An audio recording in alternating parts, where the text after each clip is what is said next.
Naam, bila shaka mtazamaji wa kipindi cha Walk with Sagini, ikiwa ni tarehe 29 mwezi Julai mwaka 2022, karibu sana kwenye jukwaa la magwiji. Leo tunazungumzia timu hii ya APS Bomet ambayo ilipandishwa ngazi na kuingia ligi kuu soka Kenya msimu ujao baada ya kushinda ligi ya daraja la pili ya NSL. Lakini kabla ya kutandana wageni wangu ambaye ni mkurugenzi mkuu mtendaji wa klabu ya APS Bomet Chemutai Rose na pia kocha wa klabu ya APS Bomet Charles Odero.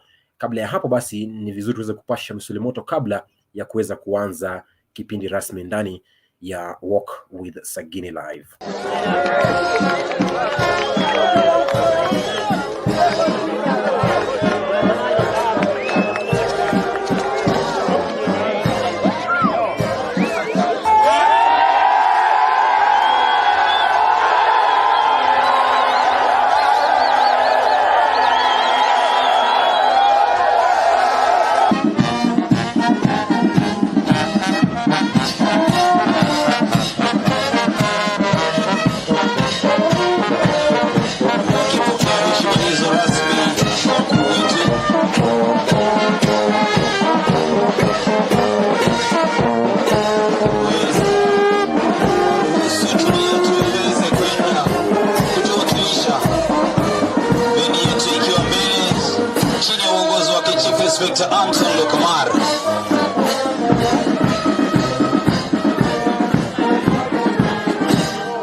Na bila shaka mambo yalikuwa hivyo majuzi tu katika mechi yao ya mwisho ya ligi ambapo walinyakua ubingwa wa NSL, na baada hapo ni kwamba walifuzu kuingia ligi kuu soka Kenya msimu ujao wakiwa wa kwanza katika ligi daraja la pili NSL. Kwa hiyo niweke ndani wageni wangu ambaye wa kwanza akiwa ni mkurugenzi mkuu mtendaji wa klabu ya APS Bomet CEO Rose Chemutai. Karibu sana kwenye kipindi cha leo, na pia vile kocha wa klabu hiyo Charles Odero, niko nao wote hapo. Kwa hiyo gumzo la leo kubwa ni kuhusu basi kupandishwa ngazi kwa klabu ya APS Bomet ambayo itashiriki ligi kuu soka Kenya kwa mara ya kwanza msimu wa mwaka 2022-2023. Karibuni sana Odero and Rose, na kwanza niseme asante sana kutenga muda kwa kuzungumza ama kujumuika nasi kwenye jukwaa la magwiji. Kwa hiyo kwanza kabisa, big congratulations to you both of you, CEO and coach, for that promotion. First time kuingia kwenye ligi kuu soka Kenya, it's a big achievement until now. So nianze na kongole zangu na pia kongole za mashabiki wa Walk with Sagini. Tunashukuru sana. Asante sana Sagini. Safi kabisa. Mtazamaji, kama una swali ama kama una kauli yote ile, nitumie ndani ya mtandao wa Twitter, na nipata @Jason_Sagini, hashtag inakuwa ni Walk with Sagini, hashtag jukwaa la magwiji.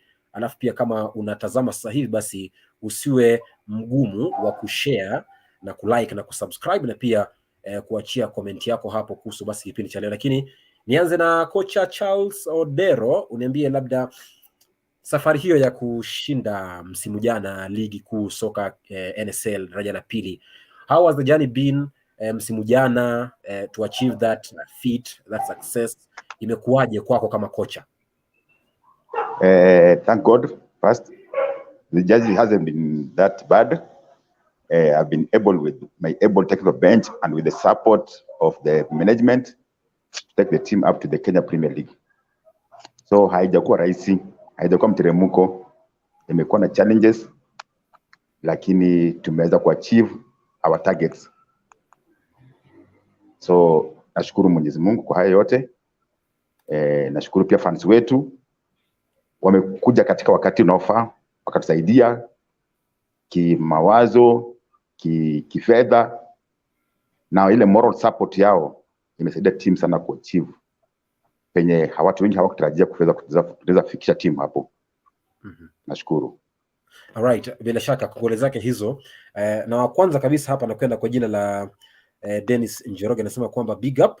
Alafu naye Afande Moha anasema tuned, hongera APS Bomet. Kwako mkurugenzi mkuu mtendaji Rose Chemutai, kwanza kabisa, how can you describe the growth of the team playing in NSL for all those years until earning that first KPL promotion? Unazungumziaje ukuaji wa timu hiyo kucheza kwenye ligi kuu soka, kwenye ligi ya daraja la pili NSL kwa miaka hiyo yote hadi kupata tiketi kwa mara ya kwanza kuingia kwenye ligi kuu soka Kenya msimu ujao?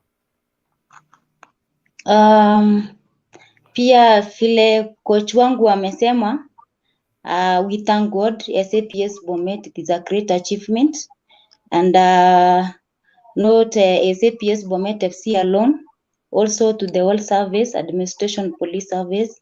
It is a great achievement seeing our flag flying higher. We are so proud as administration, police service, and also we are so proud of our Bomet community for the support and for everything, for accommodating us.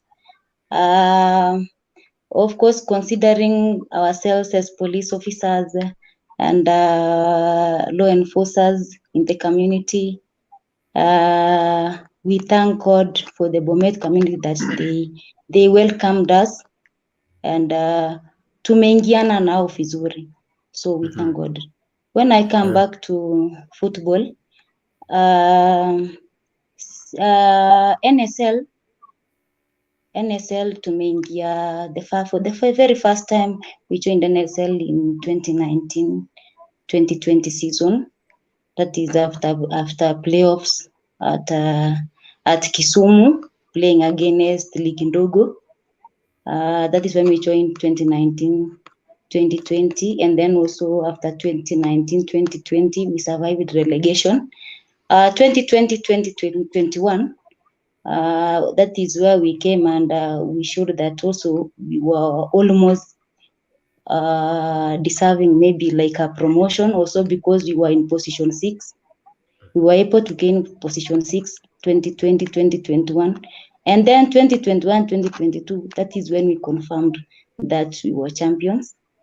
It was hard, but because of the kuchitolea kwa management and maybe technical bench and playing unit, that is why tume achieve this great achievement. So haikuwa rahisi, ni kuchitolea, kusacrifice vitu mingi, and as you know, Sagini, NSL si league rahisi, vile maybe unafikiria. That is, as you understand, NSL is a second tier league in Kenya, so it is a competitive league because it is national wide. It is competitive a league, and it is coming. It came with a lot of challenges. Ndio. Yeah. Labda kwa kuuliza, labda ningependa kujua labda what was the motivation behind the team since 2019 when you first played in the NSL hadi wakati umefuzu kuingia ligi kuu soka Kenya msimu ujao? Nini imekuwa kitu cha kuchochea ile moto na ari ya wachezaji wote, makocha, technical bench? What has been the motivation? How do you motivate the whole team to earn this promotion? I think that one is just acceptance, because kila mtu akikuwa na hiyo acceptance ya kuwa tumepanga na tutakuwa dedicated kujoin KPL. I think ama when you were, because you were in NSL by then, kila mtu alitaka kuonyesha that we deserved to be in NSL, and that when we are in NSL, we were not only coming to NSL to participate. We wanted to confirm to the world that we are coming to NSL. In fact, the strategy of the club was to come NSL first season 2019-2020, and then 2020-2021. We wanted to join KPL seriously. So I think it was just acceptance and ya kila mtu na kukubali ya kwamba we are supposed to work for it, considering that tuliamua we are not going there to participate but to compete. I think that was the push of kila mtu.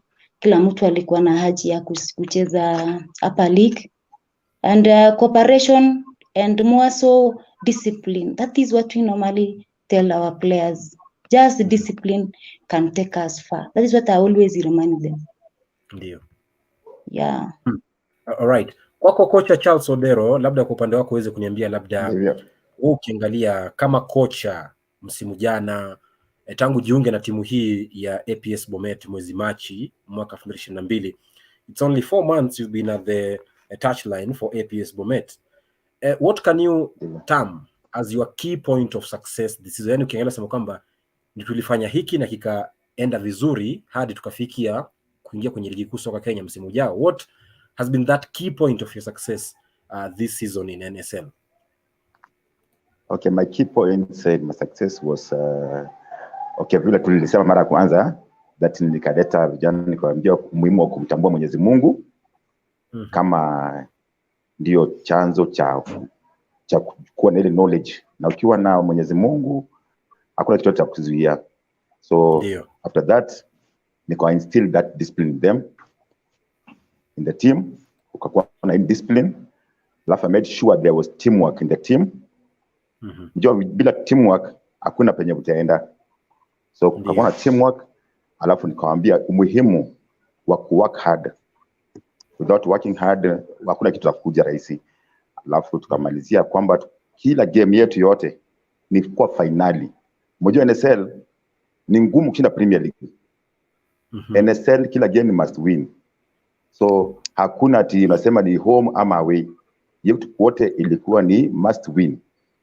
Hataki kujua wewe unacheza aje, mvua inanyesha. Ndio. Wala nini. Right. Sisi ilikuwa ni must win. So vijana waka-cooperate highly na tukachieve. Aha. Bila shaka. Na kwa hilo nakupa kongole, manake si kazi rahisi kama ulivyosema kwamba ligi kuu soka Kenya si viwango sawa na ligi daraja la pili ambayo ni NSL, manake ya NSL inakuwa ni ngumu zaidi kuliko hata ile ya juu.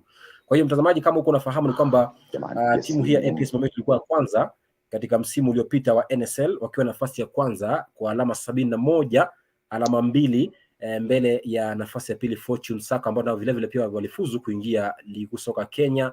Lakini nafasi ya tatu ambao ni Murang'a Seal, hawa watakuwa na shiriki ligi ama mchezo mechi ya mchujo dhidi ya Wazito FC Jumamosi hii katika uga wa Nyayo kwenye mkondo wa kwanza kubaini nani ambaye atakuwa nafuzu kujiunga na APS Bomet na Fortune Sacco kuingia ligi kuu soka Kenya msimu ujao. Kwa hiyo kwa sasa hivi ni kwamba APS Bomet na Fortune Sacco wawili hawa wanafuzu moja kwa moja kuingia KPL msimu ujao. Kabla ya kwenda mbali ama kabla ya kuchukua pumziko fupi, nisome jumbe za mashabiki hapa nasikia nasemaje. Kuna wengi hapa, namuona Dennis Njoroge anasema yuko ndani, anasema big congratulations. Alafu naye Afande Mohana anasema kwamba tuned, hongera APS Bomet. MCA wa Makukuni anasema kwamba that's awesome, congratulations. Javia Gitau Mashara anasema yuko ndani pia. Namuona pia Aisha Swaba anasema yuko ndani pamoja pia na Faston Iza hajasema ujumbe, lakini nafikiri kwamba anafuatilia matangazo. Kwa hiyo kama una kauli mko na swali letu, basi nitumie na mtandao wa Twitter, unalipata @Jason_Sagini, hashtag inakuwa ni WALKWITHSAGINI, hashtag inakuwa pia vile vile ni jukwaa la magwiji. Nachukua pumziko fupi tu, lakini kirejea tunarejea kuweza kujua, je, klabu ya APS Bomet ni nani, ilianzishwa mwaka upi, na je inaendeshwa vipi? Inaendeshwa kama ligi ama klabu ya kawaida ama klabu a professional club, na je pia wamepitia changamoto zipi kuweza kufuzu kuingia ligi kuu soka nchini Kenya msimu ujao? Bila shaka hii ni jukwaa la magwiji ndani ya Walk with Sagini Live.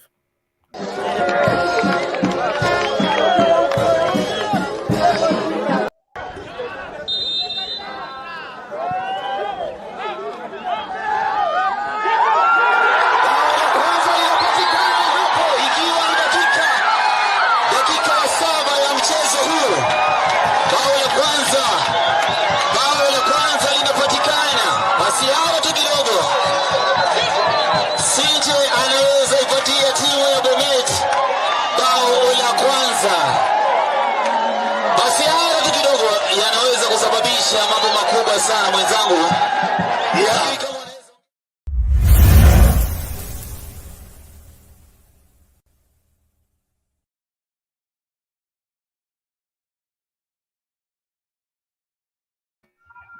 Naam, bila shaka unasikia hapo huyo mtaka anasema kwamba mambo madogo yana kusababisha mambo makubwa, na mambo haya makubwa ndio sasa kuingia ligi ya mabingwa, sawa pia na kuwa ndani ya jukwaa la magwiji. Kwa hiyo nirejee kwako mkurugenzi mtendaji, Madam CEO Rose Chemutai.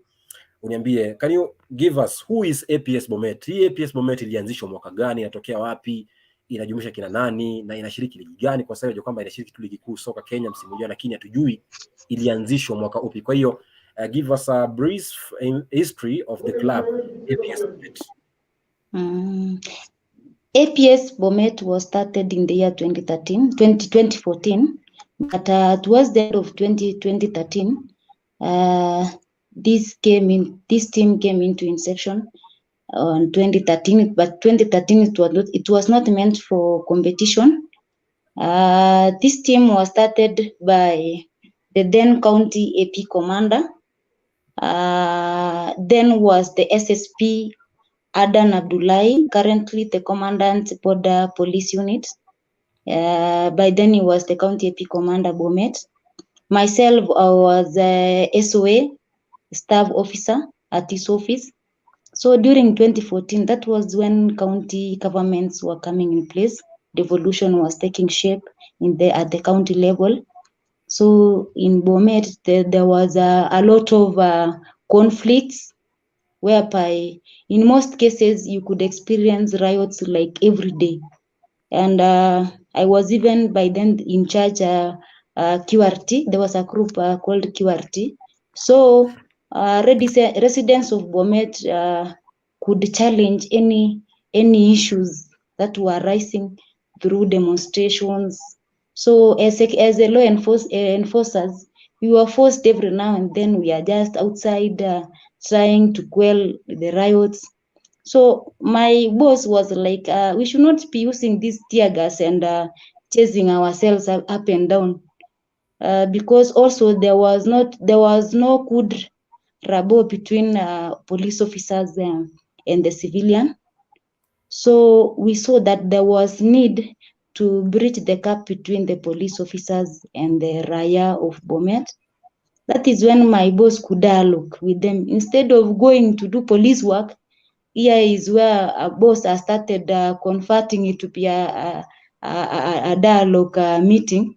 So he could sit everybody, even if it is on the highway of Bomet, and then instead of chasing them up and down or beating them or using tear gas, he was trying to explain to them the need of peace in Bomet than just fighting, or other ways of solving issues than just rioting everywhere, because there was destruction of buildings.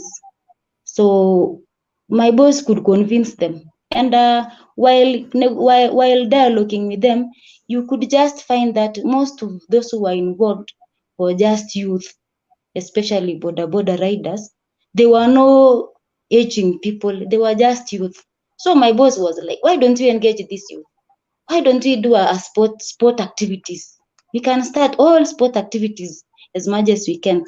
So that is when he started all the sport activities. You could find we are running against relays against the askari and police.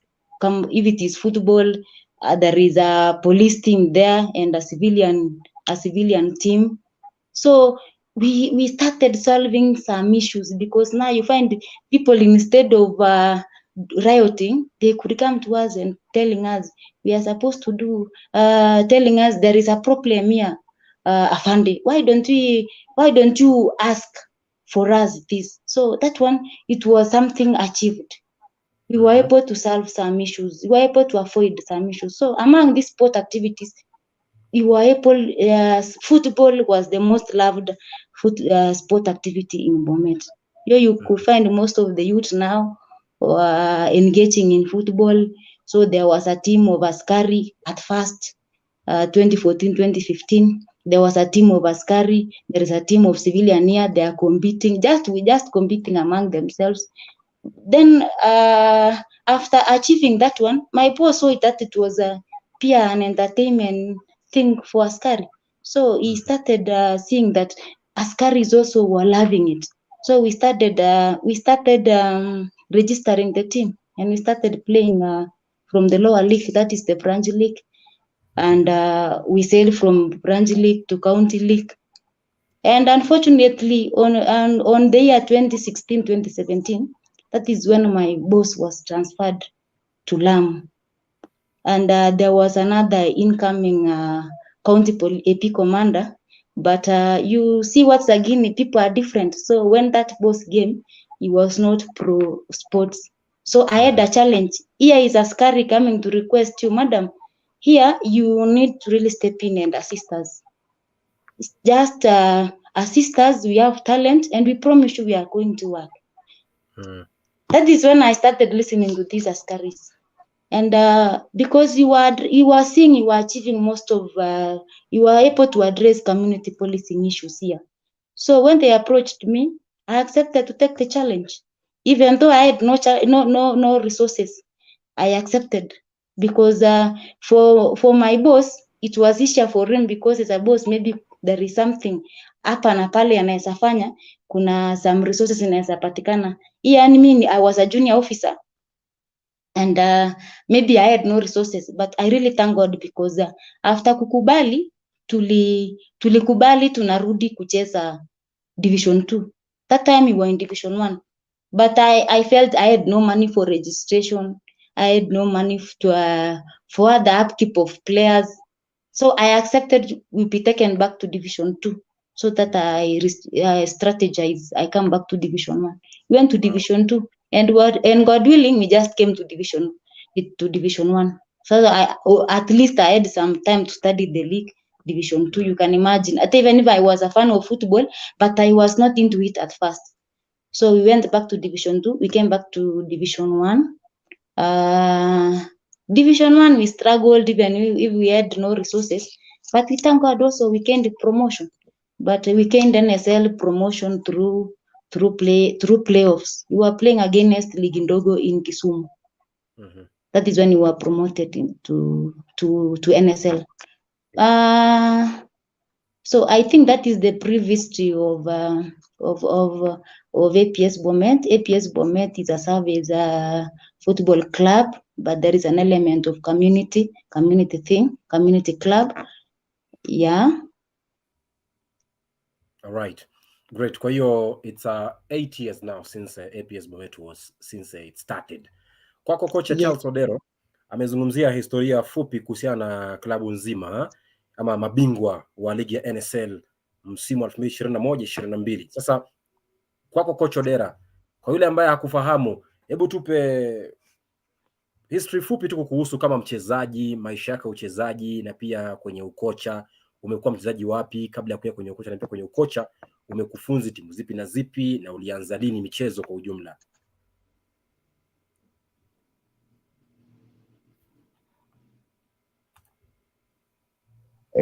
Hapo ndio coach Manoa alipokuja akagundua talanta yangu, akanichukua akanipeleka Oserian. So nilikuwa nacheza nikiwa shuleni nakuja. So mwaka 2008 tukafanikiwa kuingia katika Premier League. Kacheza tangu mwaka huo hadi 2001. Na katika kipindi hicho tulipata kushinda ligi mara 2. Tukaenda kucheza continental matches, club Champions League kwa Kenya mara 2. Na tukakutana teams kama Al Ahly Egypt, Etoile du Sahel from Tunisia, APR from Rwanda.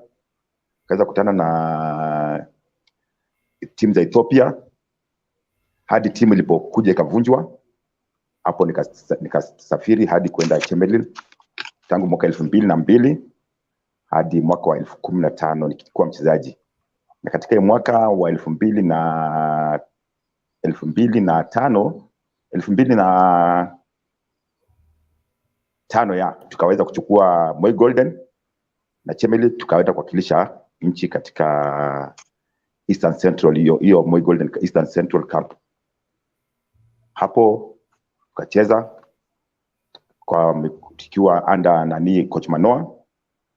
Coaches wakakuja tofauti, nikacheza mpira hadi ndipo kustaafu mwaka wa 2015. Baada ya kustaafu nilipromotiwa kuwa assistant coach mwaka 2015 hiyo. Nika coach hadi mwaka 2019. Baadaye kisha nikapromotiwa. Ndio.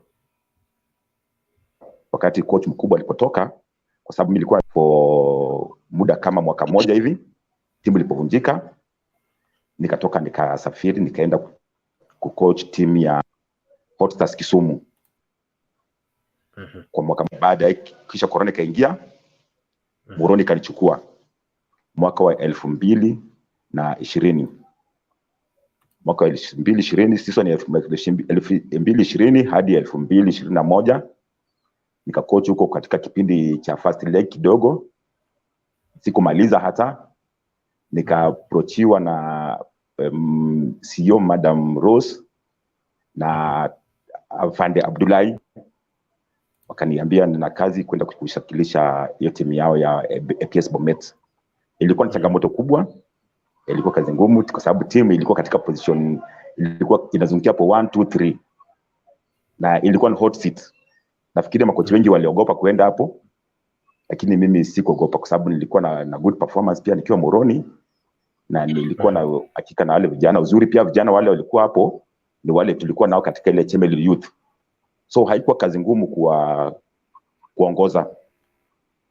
Na hiyo ndio historia yangu fupi ya football. Bila shaka mtazamaji, umesikia historia zote mbili kuhusiana na kocha na pia kuhusiana na klabu ya APS Bomet. Kwa hiyo ni dhahiri shahiri kwamba hawa si lele mama, yani kwamba hawa si limbukeni katika uga wa michezo wa soka hapa nchini Kenya. Ni some jumbe mbili tatu. Namuona kuna huyu kwa jina la Nyakwar Jamoko anasema yuko ndani. Alafu namuona pia Georges Gift anasema kwamba huyu ni Odo, coach master mwenyewe, anafurahia kwa kukuona coach Charles, na kuona pia vile vile Brian Moss anasema niko ndani. Alafu naye mwanahabari Donald anasema kama show moto, nataka kujua. Okay, taulize baadaye. Alafu namuona Peter Sounds, Peter anasema yuko ndani pia vile vile. Namuona pia Paulo Mwana Sport yuko ndani.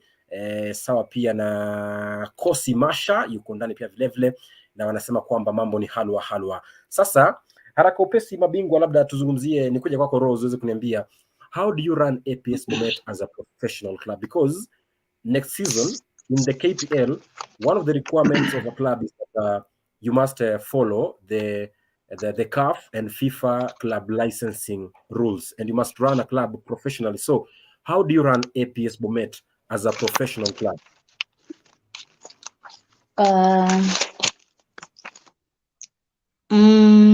Hata kama tuko wajanga kwa hii league, nataka kusema sitaki nikuwe limited na sitashindwa. That is what I believe in.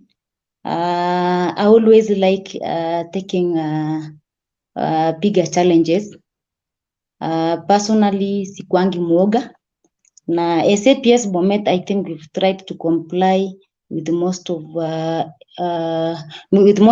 the requirements for a team to be a professional club. Like recently when Caretaker took the leadership of football in Kenya, there were some things that we were required to comply as a club. And personally, during my leadership in APS Bomet, I've really tried to make sure things are done the proper way. Even if I was not paying, for example, my players, maybe I was motivating them through allowances. That the small thing that I was giving out in the club, we signed contract and we agreed with the players that we are doing that way. So sana hakuna ile kitu tulifanya enye haikuwa inatakikana. I think I'm confident kusema ile vitu tulifanya tulifanya accordingly. Especially going sasa to KPL, things are done more professionally. So those are the things now I'm taking into consideration. I'm taking notes. Of course, I've talked to my friends who have been already in the KPL. There are some good people, and I thank them because personally I'm somebody who is open. So nawaambia hapa sijui, lakini ile ingine najua. So I thank God, and also the people in the management, they have really advised me, where like you see somebody like my coach, amekuwa kwa team ya KPL, amekuwa Chemutai. That is when I came to know Odero. And kuna ile vitu at least ananiambia, madam, hapa vitu inafanywa hivi, vitu haifanywi hivi. So we correct each other in the team, among ourselves, leave alone even outsiders, because pia si maybe advices zote huwa unachukua. Kuna ile utaambiwa uone pia, because kuna vitu mingi una consider. Running a service club si kama running a community club. So kuna ile vitu unacheza pia ukiconsider kazi.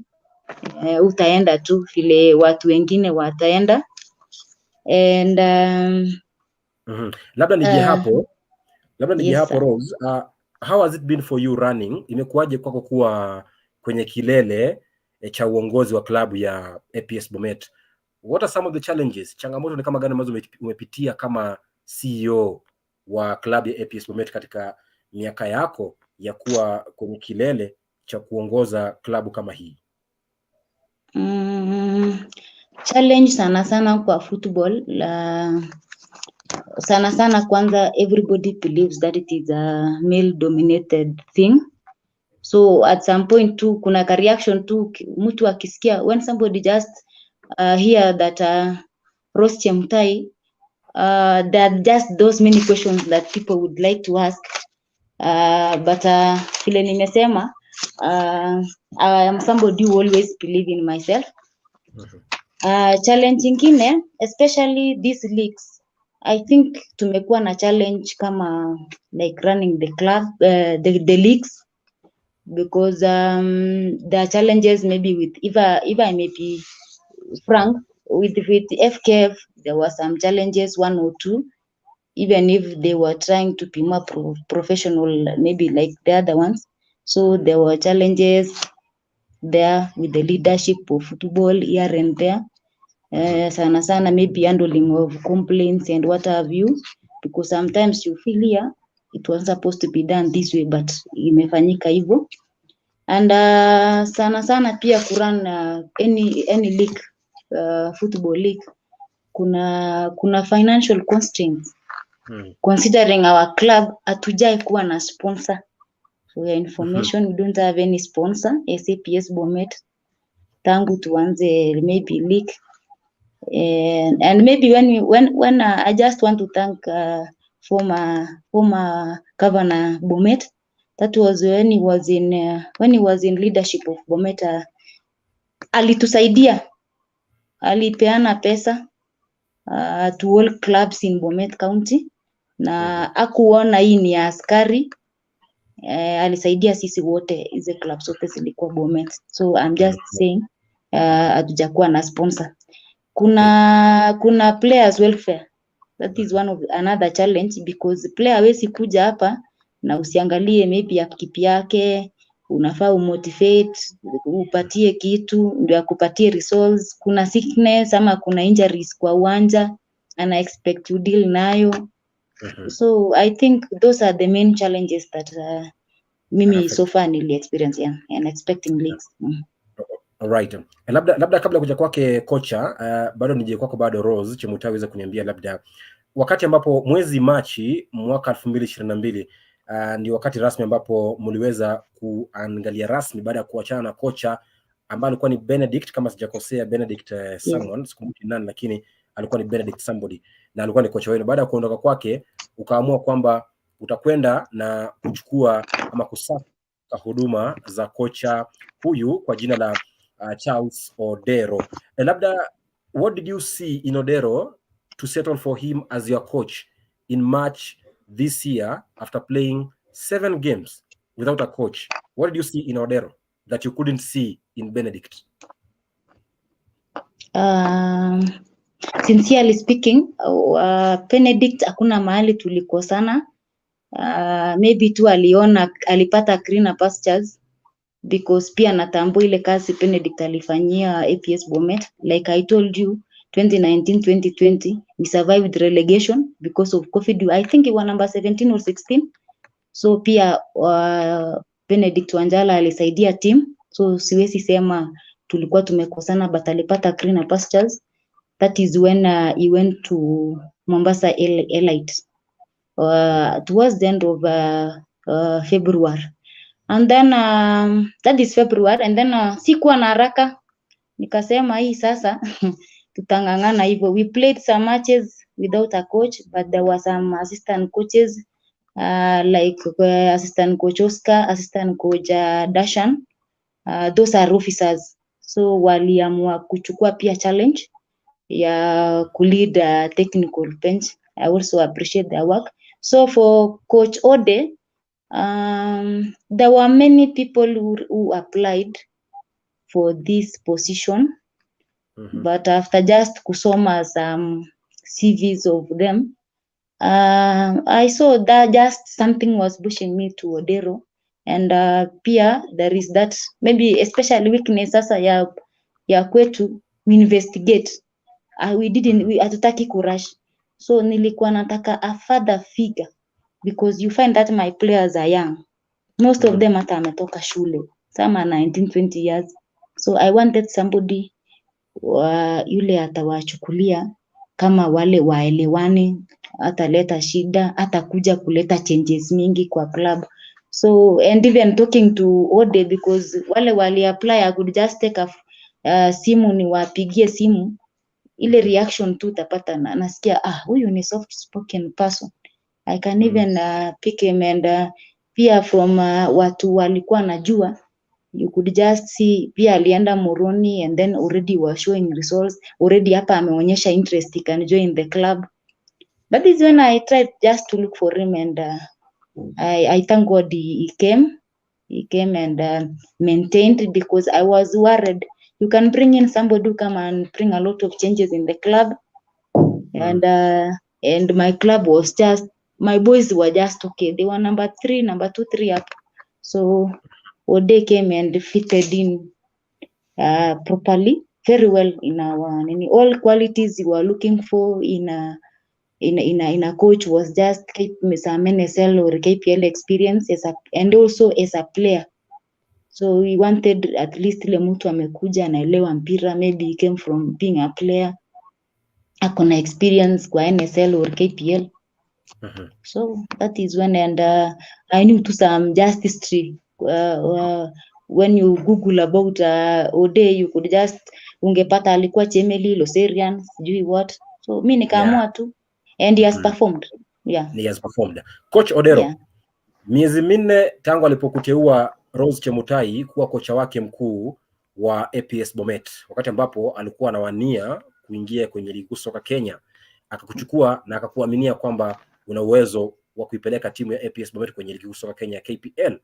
In those 4 months, what can you say about Rose Chemutai, and what can you say about the management of the club APS Bomet?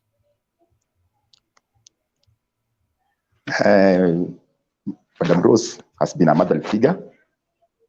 He has been very supportive. Mmoja anakuja mahali pale kwenye timu na perform imekuwa juu na hakuneka pressure. Alinipatia ile support, akanipatia uwezo wote to handle the team. She's ready kurekebishwa na tulifit in virahisi sana. So upande wa management ako superb. Siwezi sema kitu kingine ikumu sana. Amefanya zaidi kitu yenye wanaume wameshindwa kufanya. Amesupport vijana, ako ready to hear. Wakati wote simu yake iko 24 hours on. So imekuwa kazi rahisi kwangu ku coach vijana through her support. Thank you. All right. Asante sana kwa hilo Coach Odero, kwa kusema kwamba amekuwa ni mzuri sana kwako katika kusupport vijana wale. Labda rejea kwako Rose Chemutai tena uweze kuniambia, labda umetaja kwamba hamjakuwa na mdhamini kwa miaka na miaka, lakini mimi nikiangalia kwenye picha za hivi majuzi tu naangalia kwamba mna mdhamini mmoja ambaye kwenye katika pamba zenu za jezi zenu za klabu ya APS Bomet kuna Betika, na hawa Betika bila shaka niweke hewani, maanake mtazamaji sema kama anadanganya aweze kuona kwamba anazungumza kitu ambacho ni cha kweli. Unasema kwamba hamjakuwa na mdhamini, lakini kwenye nembo za tisheti zenu kuna mdhamini kwa jina la Betika.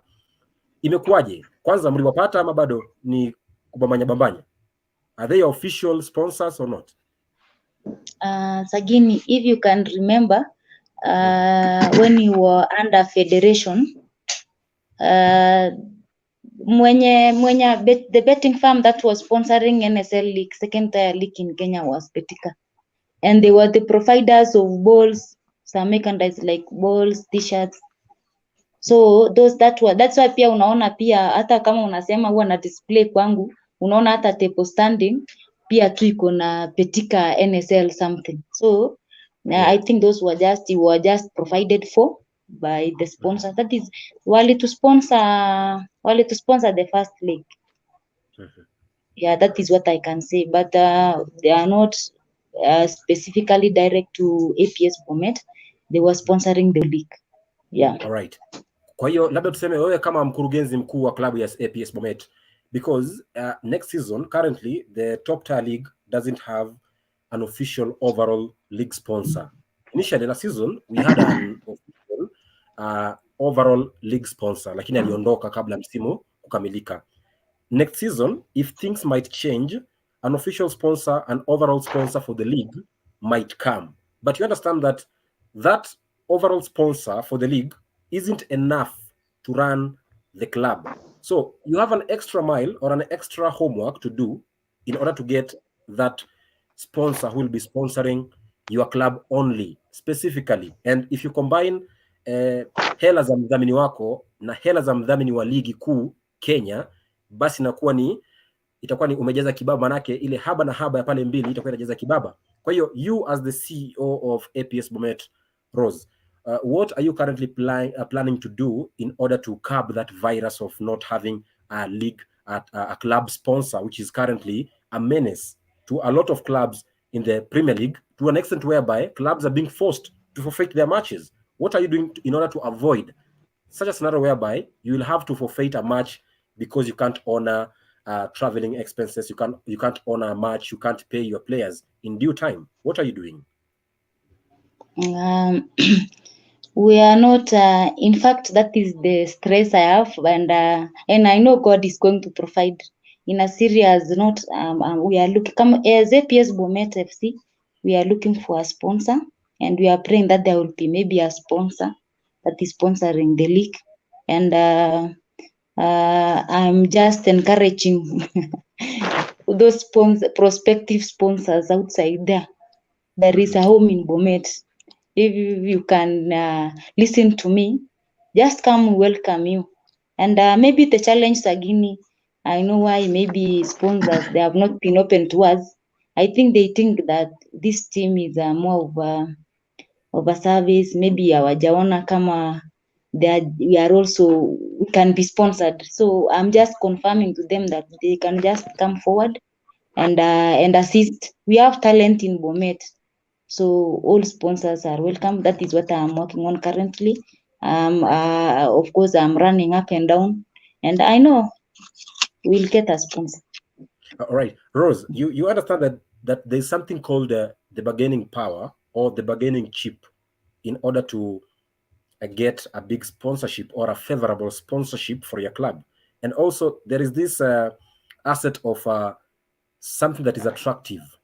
What is that attractive thing in your club that will attract more than one sponsor without even you going out for them? Instead, they will come for you because of that one thing that is very attractive and unavoidable by any kind of sponsor in your club. Ni kitu gani ambacho kidogo umekiweka kusema kwamba hiki kinaniweka tofauti na vilabu vingine vyote, iwe ni NSL ama KPL?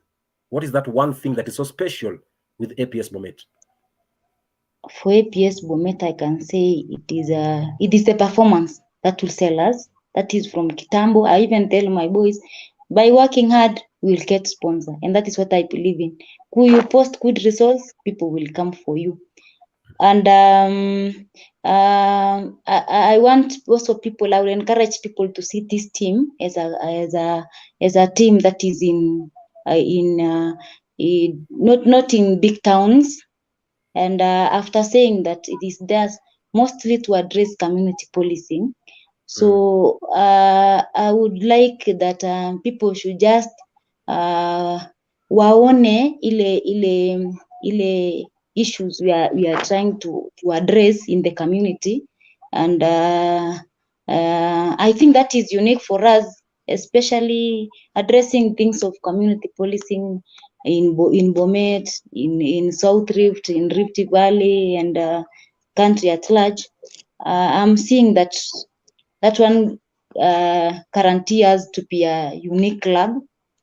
And I feel that sponsors could just, because most of these sponsors kuna ile kitu wanataka kujua kwa club.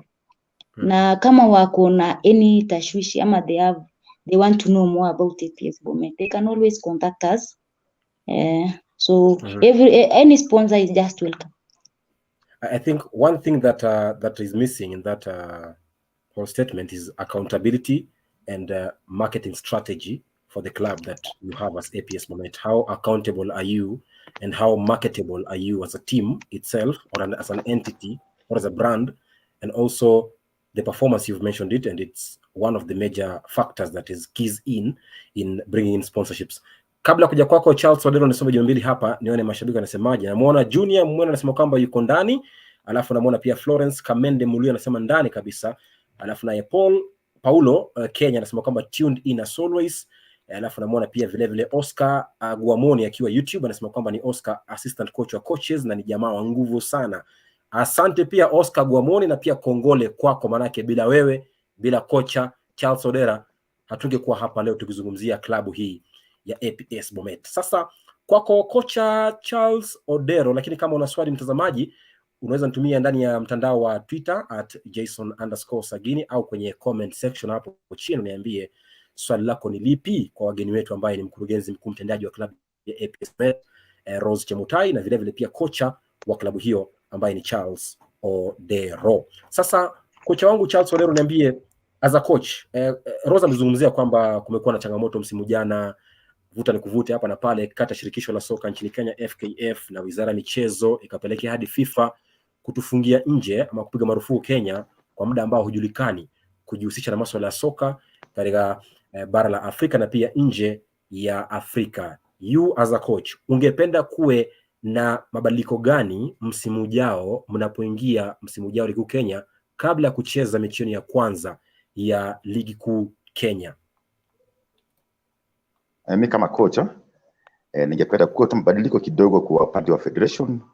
Serikali pia ikuje ingie ndani isaidie ili hii mambo ya FIFA tuweze kufunguliwa, kwa sababu utaona vijana watakuwa wanacheza lakini hawana hopes za kuchukuliwa clubs zile kubwa, hawana hopes za kwenda continental matches, yani vitu vingi vinakosa. Mareferees naona hawawezi wakapanda ngazi.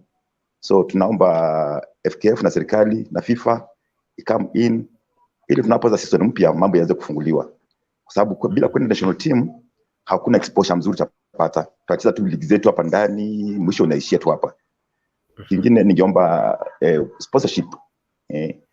Sponsorship inafanya vijana wako na morali ya juu. Wakati sport ilipokuwa, unaona kila kijana anataka aonekane kwa TV, acheze mzuri, watu wakwao muone, apate kuonekana ngambo, aende achukuliwe, abadilishe maisha yake. So tunazidi kuomba, alafu pande nyingine tunajaribu kuomba FIFA FKF pia ichangamke kidogo pande officiation. Tumekuwa na shida pande officiation sana. Especially second leg.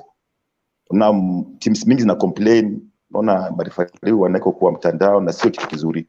So tunajaribu kuomba FKF ijaribu ku act on that. At least the level of officiation ikuwe tu fair. So that matches can just be won in the field, not in the boardrooms. All right. Yeah. All right. Rose, nilisahau kukuuliza uweze kuniambia labda in the previous seasons in NSL since 2014 until now 8 years, how have you been tapping in for talent? Yani mmekuwa mkifanya usajili wenu wa wachezaji kwa njia gani? Wale civilians tuko nayo because maybe sikuwa nimesema before, it is APS Bomet consists of police officers and the civilian players, and we always conduct trials. Where it is open to everyone. So before our pre-season, we always take in some boys. They come, we stay with them like a week or 2 weeks, and then after the trials, that is when we pick talents. And when we are just fair, ile mtu vile umecheza ama vile umeonyesha unaweza ndio unachukuliwa, and then we try to nurture that talent. And pia kuna ile scouting unaweza fanya, maybe uone mahali hapa kuna talent hapa inafaa ikuwe considered. Sometimes huwa tunachukua all over the country, because if you see my boys have from anywhere in Kenya, you think of coastal region, western, Nyanza, I have all of them. Yeah. Kwa hiyo hebu tuelekeza msimu ujao.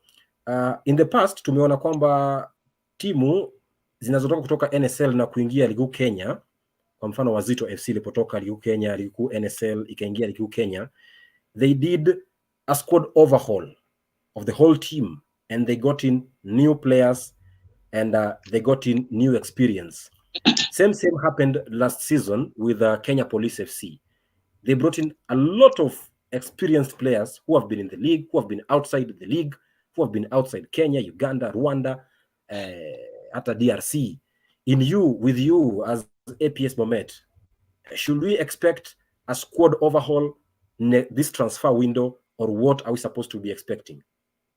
No, Bomet, APS Bomet FC is different.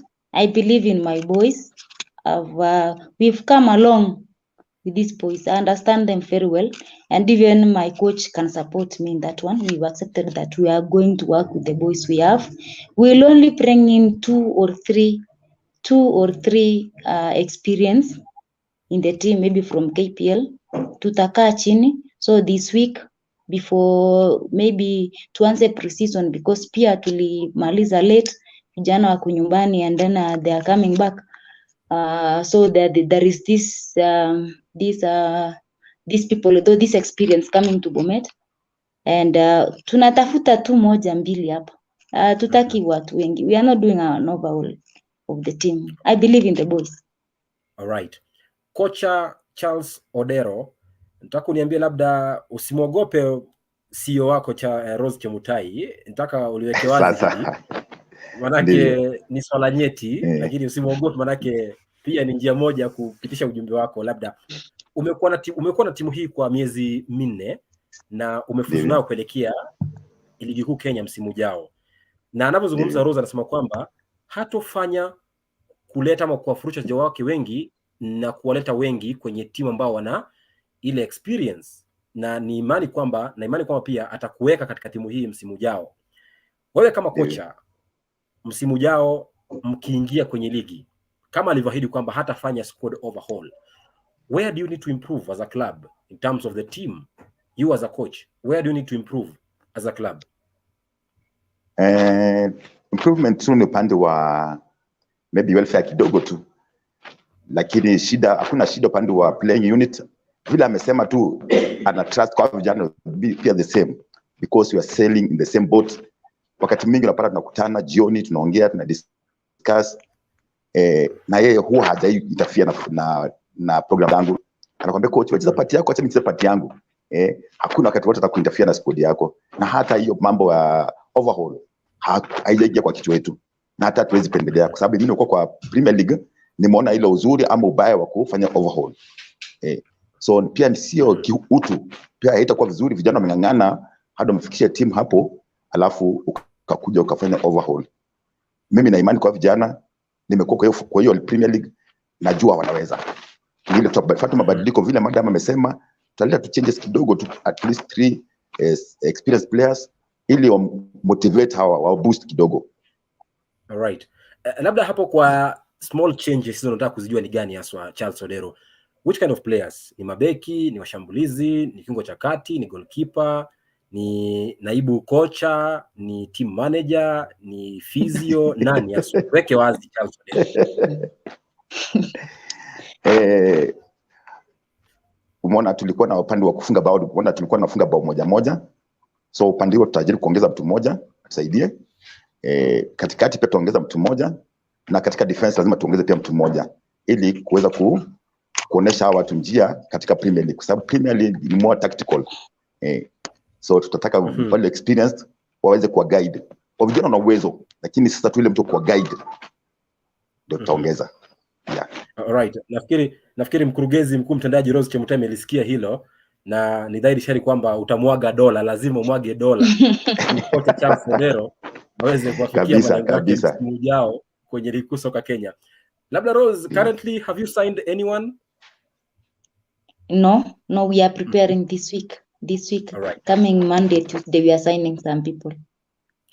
Alright. Kabla nifungashe virago bana kidogo, muda haunami, nisome jumbe moja hapa. Kuna swali lilikuwa hapa la shabiki mmoja anaitwa Eric Ongira, anasema anafuatilia matangazo. Alafu Victor Nyang'ata anasema nipo ndani kabisa, nashukuru. Kulikuwa na swali hapa lake mwanahabari Donald kwa sema kwamba alafu derby ya APS Bomet na Police FC msimu ujao itakuwa moto sana, bila shaka yote mwanahabari hujakosea. Alafu alikuwa anauliza kwamba show moto, nataka kujua merchandise yao nitaipata wapi? Nafikiri ili utamuendea Rose Chemutai aweze kutuambia merchandise ya klabu APS Bomet itapatikana wapi na kwa bei gani na kwa wakati upi.